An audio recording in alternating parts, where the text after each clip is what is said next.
Venons-en aux affaires américaines, comme chaque lundi à la mi-journée. C'est notre rendez-vous américain, notre quart d'heure américain, et nous retrouvons notre correspondant américain, Pierre-Yves Dugas, avec nous en visioconférence. Bonjour et bienvenue, Pierre-Yves. Merci beaucoup d'être avec nous. Apple face à la justice, c'est l'une des actualités chaudes dans le monde du business américain et mondial aujourd'hui. Apple avec tout d'abord Bruxelles qui ouvre une enquête sur des positions d'Apple, mais également de Meta ou d'Alphabet Google liées à la nouvelle réglementation européenne, le Digital Market Act. Mais avant cela, c'est la justice américaine qui ouvre une procédure et des actions antitrust contre Apple. Pierre-Yves, qu'est-ce qu'il faut comprendre de cette affaire et est-ce que c'est un sujet lourd, profond pour l'écosystème Apple aujourd'hui ?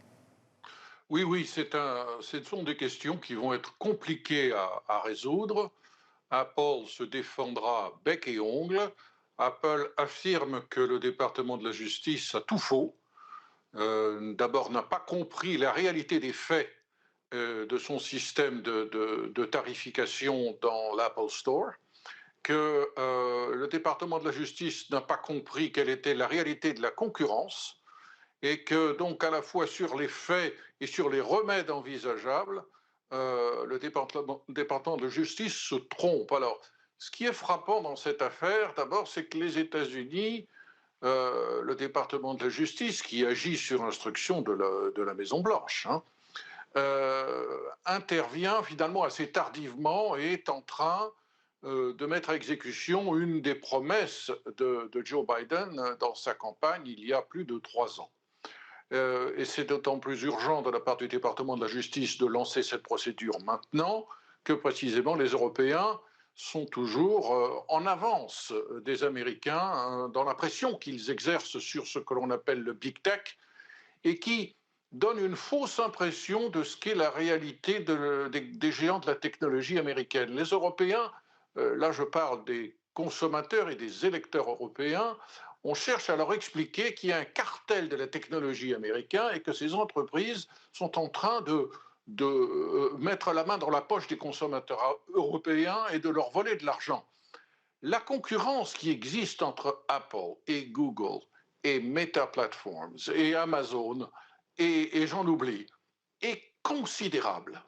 Il n'y a pas de cartel de la technologie américaine, il y a des entreprises qui ont créé des modèles économiques et qui ont l'intention de se défendre bec et ongle pour éviter que ces modèles soient démantelés. Ce qui ne veut pas dire que la technologie américaine soit exempte de toute critique, bien au contraire. Mais vous vous souvenez qu'il a fallu plus de 3 ans après 1998 pour que l'on obtienne une solution à la vente liée de fait que pratiquait Microsoft dans son navigateur Internet, voulant obliger les gens qui utilisaient Windows, qui était vraiment une situation de monopole, avec plus de 90% du marché, à se servir du navigateur Internet dont tout le monde a oublié le nom d'ailleurs depuis. Aujourd'hui, la situation est différente. D'abord, la situation dite de monopole d'Apple, elle n'est pas aussi fracassante que celle dont Microsoft jouissait en 98. C'est sur le marché purement américain, à peu près 60% du marché qui est Apple. Il y a quand même beaucoup de gens qui peuvent tout à fait se passer de produits Apple en achetant des produits qui fonctionnent sur la plateforme de Google Android. Donc il y a une alternative à Apple, elle existe et sa part de marché est déjà considérable.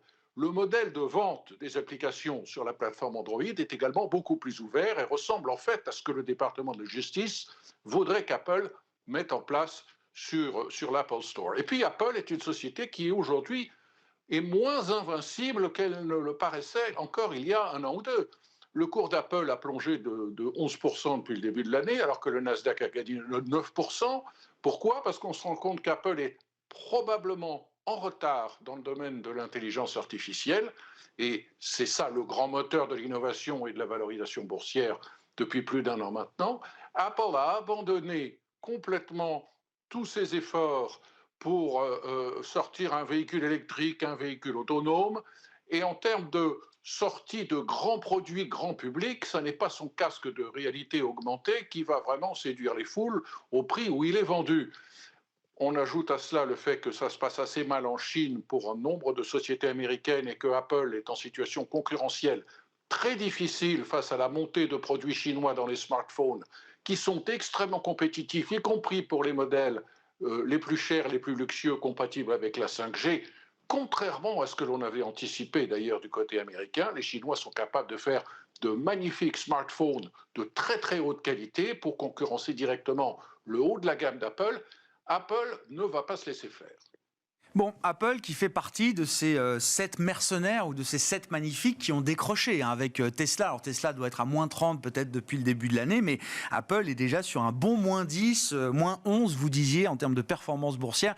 Depuis le 1er janvier, affaire à suivre, effectivement, mais en tout cas, Apple est cerné par de nombreux sujets, que ce soit sur le plan opérationnel, commercial et sur le plan judiciaire et réglementaire. Le rebond de Donald Trump en bourse... Pierre-Yves, ce sera sans doute l'événement de la semaine si le calendrier peut se confirmer, mais le réseau social que Donald Trump a fondé après sa sortie, je crois, de la Maison-Blanche, va pouvoir se retrouver en bourse cette semaine. Alors, mon petit quiz de la semaine, Grégoire, est-ce que vous vous souvenez ce que c'est que DJT? DJT. C'est l'acronyme d'une société ? DJT, c'était en 95 le symbole sur le New York Stock Exchange de la holding de Donald Trump. DJT sont les initiales de Donald Trump et tout son empire de casinos, de resorts et d'hôtels, notamment ce qu'il avait à Atlantic City, a été coté en bourse sous ce symbole avant de faire faillite quelques années plus tard. Ce symbole DJT, je vais y arriver, est ressuscité aujourd'hui depuis le vote par le SPAC Digital World Acquisition vendredi de la fusion totale avec la filiale de Trump dans les réseaux sociaux et la technologie. Trump Media and Technology Group est absorbé. En fait, Truth Social va être coté. Vous vous souvenez de ce que c'est qu'un SPAC, vous en parliez tout à l'heure. On le rappelle peut-être rapidement pour ceux qui nous suivent. Special Purpose Acquisition Corp.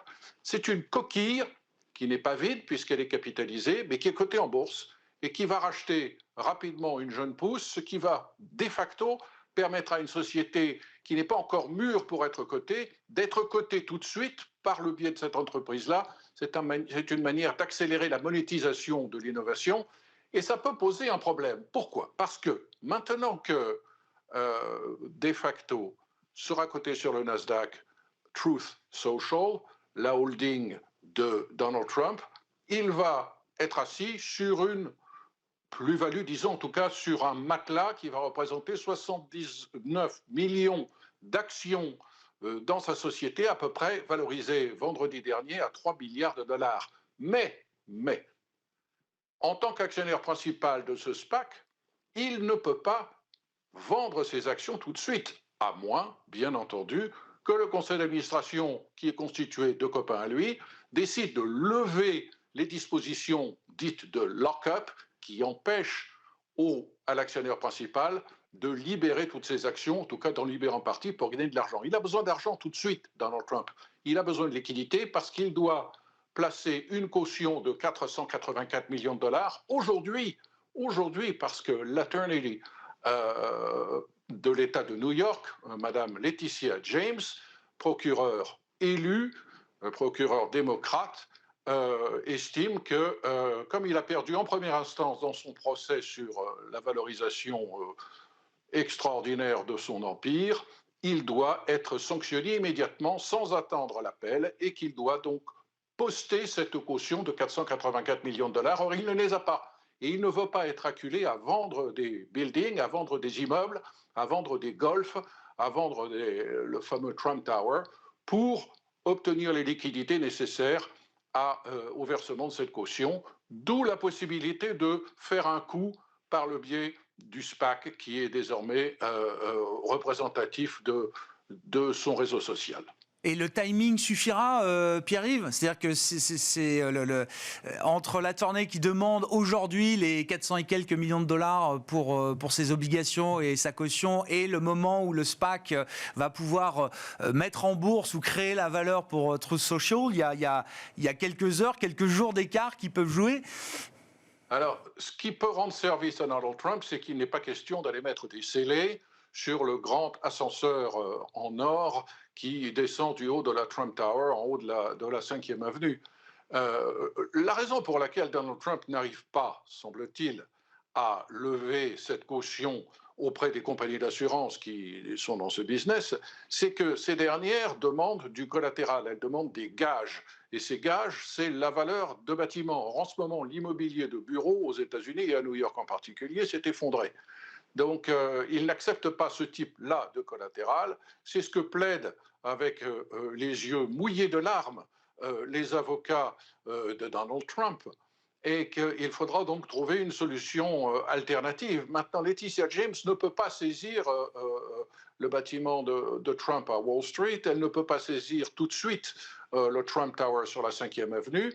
En revanche, elle a déjà pris des dispositions pour mettre en branle toutes les procédures juridiques pour aller saisir le grand golfe de Westchester County, qui est près de la maison familiale de Donald Trump. Donc, les prochaines heures vont être intéressantes.